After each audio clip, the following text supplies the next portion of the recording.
Mukama favors nnyo. Mukama favors nnyo. Tebaza Mukama nate ku lwakawungezi kolwaleero. Saba okyukira kulinaanye bwe muba mutudde wala omukwate ku mukono omusembeze mu maaso. Amen and amen. Tetugenda kulwawo nnyo naye tukkiriza nti omwoyo wa Mukama agenda kukola mu masekkati gaffe. Hallelujah. Mwebale nnyo kujja. Mwebale nnyo worship team saba tugikubireko mu ngalo ez'amaanyi. Mwebale nnyo aba worship team. Mwebale nnyo abasumba. Abakadde b'ekkanisa abali masekkati gaffe tubakubire engalo ez'amaanyi. Mwebalire ddala. Mwebale kubeerawo. Olunaku lwaleero twagala okwebaza Katonda musobola okwetuulirako. Amen. Twagala okwebaza Mukama ku lw'ekigambo kyatusindikidde akawungezi k'olwaleero. Mukama waffe yeebazibwe nnyo. Hallelujah.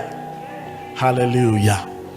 Amen. Twagalira n'okussaamu ekitiibwa ate n'okwaniriza audience yaffe Amafuta Bwegakka mubaanirize abali ku DreamTV n'engalo ez'amaanyi. Mwebale kutwegattako. Mukama batuweere omukisa mu linnya lya Yesu. Obulamu bwammwe tebugenda kusigala kye kimu. Erinnya lyange nze Pastor Kakembo nviridde ku Mount Zion City Church. Olwaleero wano we tuli ku Mount Zion headquarter ku Firehouse. Gamba nti Firehouse. Amiina. Ndeeta okulamusa okuva eri bammemba baffe okuva eri ekkanisa y'ekasangati ya Mount Zion City Church awo ku luguudo oludda Enangabo oba lwe bayita olw'Abeesigye kumpi ne Neo Garage. Mukama batuweera omukisa. Sazezeka naze n'abamu ku Luganda ate era naze ne mukyala wange Pastor Vanessa Kakembo. Mukama batuweera omukisa. Katugende mu byawandiikibwa. Abefeso essula ya 4.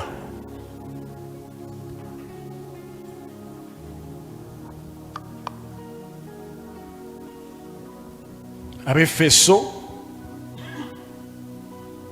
essula ey'okuna. Olunyiriri tugenda kusoma lwa 14. Weewaawo ojja kulutuwa ne mu Luzungu. Actually katulutandikire mu Luzungu n'Oluganda tujja kulusoma. Yeah, the Bible says, Ephesians 4, chapter 4 and verse 14, that we should no longer be children tossed to and fro and carried about with every wind of doctrine by the trickery of men in the cunning craftiness of deceitful plotting. Katusomeko ne mu Luganda. Ayogera atya mu Luganda? Tuteekwa okulekeraawo okweyisanga abaana abato nga tuyugumizibwa amayengo nga tutwalibwa buli muyaga ogw'okuyigiriza okw'abantu abakuusa mu nkwe olw'okugoberera enteekateeka ey'obulimba. Mukama waffe yeebazibwe nnyo. Sibawulidde? Olwaleero ngenda kwogera ku bubaka oba ku kigambo ekiyitibwa doctrine. Gamba nti doctrine. Ekigambo ekyo tukisanze mu kyawandiikibwa ekyo nga kigamba nti tuleme okweyisa ng'abaana abato nga tuyugumizibwa amayengo nga tutwalibwa buli muyaga ogw'okuyigiriza. Doctrine kitegeeza kuyigiriza oba enjigiriza. Mukama waffe yeebazibwe. Mu byawandiikibwa ebitukuvu osanga emirundi mingi ekigambo kino ekya teaching oba enjigiriza. Mu Bayibuli waliyo ekintu bw'obanga onootegeera ebyawandiikibwa, waliyo etteeka lye bayita sirimu ku mateeka ga Musa 10 naye mateeka agafuga ensoma ya Bayibuli oba entegera yaayo. Ekigambo kyonna olina okukirondoola bwe kiba nga kiri special mu bigambo ebirala mu lunyiriri oteekeddwa okukirondoola okuva ku kiseera we kyasooka okuwandiikibwa mu bayibuli awo we kifunira amakulu gaakyo amakulu mu luzungu bakiyita the law of first mention. Now in the Bible the word doctrine is first of all used in Deuteronomy chapter 32. Deuteronomy ekyamateeka essula ya 32 olunyiriri lwa 2. Musa aba anaatera okusiibula abaana ba Isirayiri. Actually ali mu kubasiibula naye alina ekigambo kyatandika nakyo n'agamba nti leka enjigiriza yange ebeere ng'enkuba. Mu kusomesa kwe oba mu kutambula kwe n'abaana ba Isirayiri, Musa weewaawo olunyiriri lulo luze lugamba nti okuyigiriza kwange kakutonye ng'enkuba n'ebigambo byange bigwe ng'omusulo ogw'okumakya, bigwe ng'obufuuyirize ku muddo, ng'oluwandagirize ku bizimbe kuba ku bisimbe ebito. Kyennoonyayo kiri ki? Doctrine. Olina okukitegeera nti mu kutambula kwa Musa mu bulamu bwe bwonna yali musajja muyivu, yali musajja eyayigirizibwa mu njigiriza eyali ekyasinza okuba eya waggulu mu kiseera ekyo. Naye ate enjigiriza eyo si gye yayigiriza abaana ba Isirayiri. Musa yali mukenkufu mu bintu bye wandiise ebyo ebya bulijjo, education oba academia, ebyokusoma. Naye Katonda bwe yayita Musa alina level kwe yamutwala etaali ya bulijjo. Bwe yakulembera abaana ba Isirayiri teyabakulembera bukulembezi. Naye Musa alina ekintu kye yateeka mu baana ba Isirayiri yenjigiriza ye, era okumala emyaka mingi n'okutuusa Yesu ng'amaze okujja abaana ba Isirayiri baali ku kiyitibwa enjigiriza ya Musa. Ga nti amiina. Mukama affe yeebazibwe. The doctrine of Moses. Now, doctrine is teaching in a nutshell. Kuba kusomesebwa. Ekigambo ekyo kiva mu Lulatini naye nga mu Luganda oba mu ntegeera ya bulijjo kuba kusomesebwa. Olunyiriri tugambye nti tuleme okweyisa ng'abaana abato nga tuyuguumizibwa olwa buli kuyigirizibwa kwonna. Kitegeeza ki? Waliwo enjigiriza nnyingi. Waliwo enjigiriza eya Katonda, waliwo enjigiriza ez'abantu, weewaawo waliwo n'enzigiriza eza Setaani. Ng'oyagala okufuuka omuntu omulala oteekeddwa okubeerako enjigiriza gy'ogoberera. Buli musajja yenna oba buli mukazi yenna wansi w'enjuba alina kyali, takiri lwa mukazi yekka amuli emabega. Bagamba behind every successful man there's a powerful woman. Kati simanyi behind every successful lady wabeera yani? Wabeerayo Katonda. Holy Spirit. Simanyi ekyo mujja kunziramu, ekyo mujja kukinoonyereza. Naye kubanga wali abakyala ab'amaanyi, okitegeera? Now you have to understand buli muntu yenna alina kyafuusa. Si buli omuntu alina kyali, era si buli atudde wano nti alina. Waliyo n'abali kyebali naye nga kyebali n'okukimanya tebakola ki. Kati buli omu alina kyali era ng'akimanyi, era buli muntu yenna alaba gy'alaga. Ayinza okuba talina bizimbe, ayinza okuba talina ssente, ayinza okuba talina nalinnya naye ng'alina gy'alaga.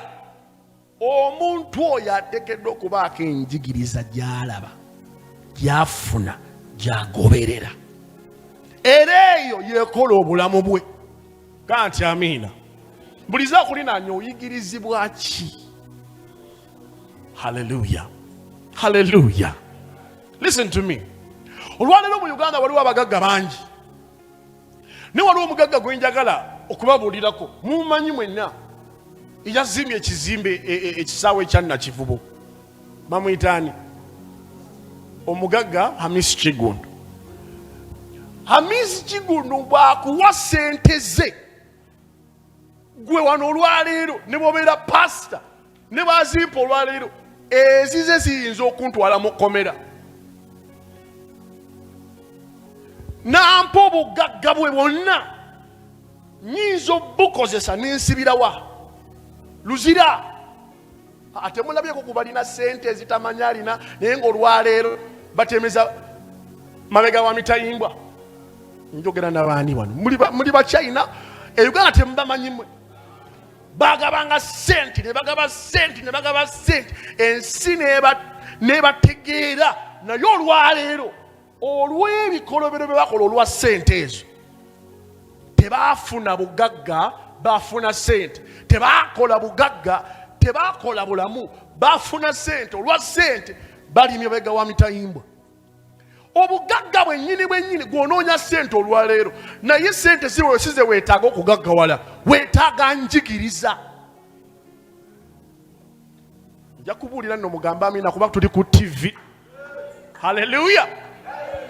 Sente ozeetaaga naye okusinga ku sente weetaaga enjigiriza. Kugambye omugagga hamu singa ageza n'akuwa obugagga bwe n'abutransfaringa mu linnya lyo ng'oyinza okugwa eddalu. Wagudde eddalu ebyenkima biyinza okunoonya bibigamba omwana waffe agudde mu bintu. Eno yessaawa eno yessaawa tubimulemese. Ani yamugamba tufe tugaggawala? Ani yamugamba? Okitegeera kyegamba lwaki? Oyingidde mu kintu ky'otamanyi oba kifuna. Abalahamu ayinza okukuwa obugagga bwe bwennyini mu lunaku lumu n'obumalawo. Ng'oliko omwoyo ogufiiriza mu lunaku lutya. Naye ng'oyagala okubeera nga ng'omugagga, oyagala okutambulira mu footsteps okutegeera okufuna okutegeera kwe n'endowooza ye, oteekeddwa kugoberera njigiriza ye. Ye bw'aba ayigiriza obugagga agamba obugagga osobola okubufuna nga weesigamye ku kwefumintiriza. Simanya mumpuliriza. Kukola ki? Kwefumintiriza. Ayina ebitabo wabinda bibiri byogera ku kintu kyekimu. Kakati gwe bw'owulira obuwulizi tayito ogamba naye abagagga batumanyiira. Saba weefumintiriza n'okola otya n'olyoka ogaggawala. Kakati olw'okuba oli bugwagwagwagwa, olw'okuba okyaliko n'emizimu, gikulemesa okuyingira mu kontenti y'enjigiriza eyo okutegeera gy'akutwala. Ng'onootegeera gye bakutwala, omukulembeze yenna alina gy'abatwala, omulabira ku njigiriza ye. Oba olina gy'onoogenda wateekeddwa okubeerawo enjigiriza gy'ogoberera. Mukama yeebazibwe. Natandise nkugamba nti waliyo enjigiriza nnyingi wansi w'enjuba. Waliyo eza sitaani, waliyo ez'abantu, waliyo n'eya Katonda. Eya Katonda eri emu, nja kukinnyonnyolako. Wuliriza bulungi. Ensi olunaku lwa leero eddukanyizibwa ku lwa njigiriza. Not education. I'm not talking about education. I'm talking about teaching. Teaching that is out of class. Teaching that has stood the test of time. Wars have been here and they have left these teachings here. Waliwo enjigiriza backdating from now until ancient Mesopotamia. Wano twogedde ku Musa, omusajja agamba alina enjigiriza gy'ayigiriza abaana ba Isirayiri. Naffe obulokole bwaffe obumu ebimu ku doctrine ze tugoberera biri rooted mu njigiriza yaani ya Musa. Katonda gye yawaani Musa, ebimu si byonna. Kakati ensi yonna olwaleero bana mu mateeka mu law mulimu doctrines ez'enjawulo ze musoma. Mu medicine, mu byobusawo waliwo doctrines ezigobereza z'olina okugoberera mu busawo. Mu business waliwo doctrines z'olina okugoberera era nga singa ozisobya oba ovudde mu busawo. Oba tolekeddeawo okubeera mu ssawo wabula oba ovudde mu buki. mu busawo. In other words, ekikola industry y'obusawo, ekikola omulimu ogwo ye doctrine. Mukama yebazibwe. The Bible says that we may not be as children shaken to and fro, tossed to and fro with every wind of doctrine. Kiki ekiraga omwana omuto? Omwana omuto taba na focus. Tafocusinga ku kintu kyekimu. Mukama yebazibwe. Tafocusinga ku kintu kimu okumala ekiseera ekiwanvu. Kati waliwo ba Christian nga bo babuukira buli njigiriza. Buli njigiriza ejja gye bali ne bakola batya? Ne babuukira. Omutume Pawulo ayogera eri ekkanisa ya Efeso abagamba, luno luli tulusanze wakati w'ekintu ekibadde ekigenda mu maaso kyalimu kubabuulira. Emabegako wali mu Lunyiro 11 alina kyabagamba nti Katonda kyeyava asiima naawe abamu okubeera abatume, abamu bannabbi, abamu abasumba, abalala ababuulizi b'enjiri, abalala abaki, abasomesa ab'ekigambo, nti ekkanisa eryoka esimbibwe. Kati eyo gye tuva n'alyoka atugamba nti waleme okubeera wanyenyezebwa. Katonda mu mind ye alina ekintu kyayagala tukenkukemu ng'ekkanisa. Simanyi oba njogera n'abalokole. Mu mind y'omwoyo wa Katonda alina kyayagala tukenkukemu. Alina kyayagala tubeere nga kyatuyingira. Hallelujah. Bw'oba oyagala okubeera okufuuka omuntu omulala ng'oyagala okubeera nga Bill Gates, otegeera doctrine ya Bill Gates. Gwe ne bw'ogamba katumuyeekere tumuggyeko obugagga bwe, osobola okubeera successful n'omuggyako obugagga bwe, naye akozesa doctrine y'emu eyamugaggawaza n'agaggawala n'okukusinga. Oba muwulira? Olwaleero Uganda erina omukulembeze ng'abantu bangi bagezezzaako okukola ki? Okumuggyako. Bagezezzaako omuggyako, naye ekibalemesezza ki? Alina doctrine gye batakola ki? Gye batamanyi, gye batalina, alina engeri gy'agikyangamu. Kati okutuusa ng'omaze okutegeera doctrine ye, kigenda kuba kizibu omufuzi aliddako fuga Uganda ofuga emyaka emirala 4. Lwaki? Not because tewali asobola kuwa. Abantu bangi bawangaala. Abantu bawangaala. Naye si buli awangaala nti awangaalira ku mulamwa. Ku myaka 2 osobola okugamba nti ejjuni yali singa okuwooma. Ku myaka 4 ogamba akatengo kate yeesinga. Oba muwulira kye mbagamba? Ku 6 n'ogamba kati tulya bugere bwa nkoko. Bwe butege, bwe businga, ogenda okyuka. Naye waliwo omuntu eyeekaliriza ekintu ekimu n'akiremerako paka lwakijjamu obuyinza. Hallelujah. Kigenda kutwalira omuntu anaafuga eggwanga lino okumala ekiseera ekiddako okwetegereza doctrine y'oyo eyalifuga okumala ebbanga lino lyonna. Bw'oba onooba successful. Praise the Lord. Why? Doctrine. Doctrine yekufuula. Otudde wansi wanjigiriza ki? Olwaleero tugenda kusomayo ebyawandiikibwa 2:6. Naye nga byonna byetooloolera ku kintu kitya? Genda mbikola y'abatume essula ya 2 olunyiri 42.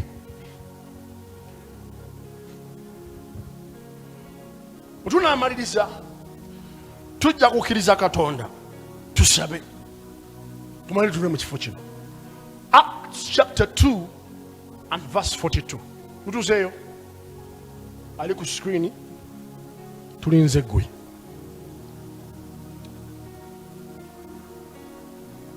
And they continued, I want you to be fast. And they continued steadfastly in the apostles' doctrine and fellowship, in the breaking of bread and in prayers. Bano bayogerako baali bakalokoka. Eno ye kanisa eyasooka. Naye bwe baasooka okulokoka tebalina njawulo naffe abalokose ku nkomerero z'ensi. Naye kye baakola kye kino kati ffe ekitulemesa. They continued steadfastly where? In the apostles' doctrine. Ey'Oluganda egamba ne beekalirizanga ne banyiikiranga okubeera mu ki? Sibawulira. Mu njigiriza eyaki? Ey'abatume. The apostles' doctrine. There is something. Era ekkanisa eno gy'olaba eyasooka yafuna amaanyi agatali ga bulijjo. Lwaki? Lwa doctrine. Ey'abatume.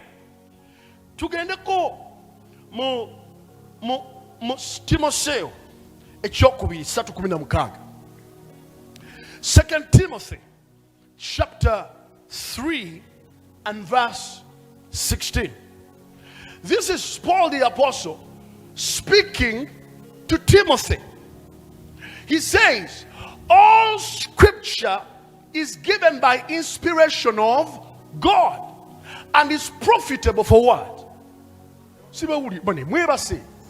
For what? For doctrine. All scripture is given of inspiration of God, by inspiration of God, and is profitable. Nti buli kyawandikibwa kyaweebwa Katonda era kiteekeddwa okukozesebwa kya mugaso ku lw'okuyigiriza. Kitegeeza enjigiriza ey'oba Katonda erina kuva mu byawandikibwa. Mukama waffe yeebazibwe nnyo. Enjigiriza etufuula kugambye nti omuntu ekimufuula kyali ateekeddwa okubeerako kyayigirizibwa. Not talking about education. I'm talking about doctrine, a teaching. There's a teaching that surpasses your lecture room. Waliwo abasajja abasomesa bannaabwe nga babatuuzizza wansi wa miti mu nsiko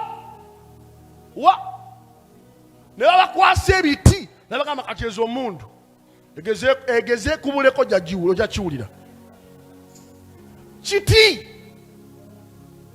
nabateeka mu layini kati kucapa mugu ne walyoka bakumba nga bebayimba ennyimba ne bakumba musituni gwe ne bavaawo ne bavuunika ensi yonna 27 balina miti. Emundu bwe ziba nene bwe ziba nnyingi ziri 27 zokka naye batudde wansi wa doctrine. Batudde wansi w'omusajja alina teaching eyo yebajjayo ne bayimirira mu maaso g'abasajja abalina emmundu ne bagamba temugenda kutujjawo wano. Oba bawulira bye mbagamba? Mukama yeebazibwe. All scripture, doctrine ya Katonda yetufuula ab'amaanyi mu ye. Katonda ne bw'anaakuwa emmotoka ne bw'anaakuwa obugagga ne bw'anaakuwa obugagga obusukuluma n'obwasudiru kyangu nnyo okubufiirwa enkya. Ng'okuyigirizibwa kwe tekuli munda mu ggwe. Bali ab'emikono y'abatume atugambe mbu baasiga banyiikira mu njigiriza ey'abatume, the apostles' doctrine. Kugambye nti omutume Pawulo atugambye nti tuleme okubeera ng'abaana abato nga tweyisa mu ngeri ey'ekito nga tukubibwa eno n'eno na buli mayenga ag'enjigiriza. Olwaleero ng'oyagala okutegeera nti waliwo enjigiriza, yingira ekkanisa y'abalokole. Waliwo enjigiriza eriisa abantu omuddo, waliwo enjigiriza eriisa abantu ebintu ebitategeereka. Nagendako e Malawi nga waliwo enjigiriza ewa abantu mazzi ga kala za njawulo. Nabbi ajja n'abagamba leero tutwala ga red, gano amazzi gakola ku famire, ogayiwa makaago, famire eyo neryoka ebaamu omukisa. Ne bajja olunala leero tutwala ga bulu, gano aga bulu leero ga business, ate abantu nga bagayoola mazzi. Leero tutwala ga green, gano gakola ku baana abatazaala, gano gokozesa. Mukama ebazibwe. Ezo zonna njigiriza. zanjawulo. Olunyiriri oluddako tulusome Timoseewo kisooka 4 olunyiriri olusooka 1 Timothy 4 verse 1. Timoseewo kisooka 4 agamba, now the Spirit expressly says that in latter times some will depart from the giving heed to what? To deceiving spirits and what? And doctrines of demons. I want to tell you, some people are not even possessed of devils. Some have been indoctrinated by demons. By doctrines of demons. Abamu tebaliko mizimu. Abamu balimu njigiriza za mizimu. Natandise kugamba nti ng'oyagala okufuuka nga omugagga oli gwe weegomba, togoberera by'alina mu ngalo, goberera doctrine ye y'egy'okufuula.